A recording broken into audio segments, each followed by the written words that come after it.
Well, you know, being able to get around is really something a lot of us take for granted. We just think it is what it is, but it's not for everyone. Well, that's right, and you just maybe don't know anything different. But for some families like the Maxwells, they need help. They need some special equipment to help them get around. And until today, they didn't have what they needed. Yeah, and tonight our own Meredith Juliet shows us the very big gift, making it really easier for the Central Indiana family to live their lives every single day.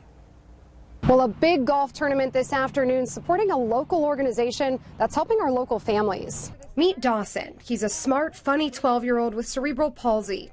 His power wheelchair has gotten too heavy for the current family van.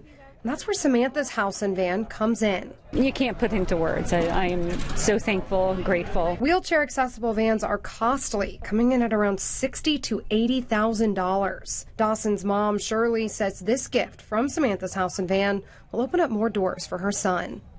Get in the car on his own and go where we want to be able to sign him up for sports. There's a power wheelchair soccer that I want to sign him up for, after school activities. It's just endless how much this is going to mean to us. And Dawson's just excited to have a little more freedom. Be with my friends a lot more. But the importance of the gift isn't lost on him. Thank you for this van, thank you for this opportunity, and most of all, you're changing people's lives, which is good for other people who need this van the most. At Broadmoor Country Club, Meredith Juliet, Channel 13 Eyewitness News. What a great story. Fabulous story. Thank you, Meredith. Yes, and a long tradition there. Samantha's house has been around doing good work since 2005. Yeah, if you know someone who can actually benefit from the charity as well, you can nominate them online. We have a link for you to their website. Just go to our website at WTHR.com.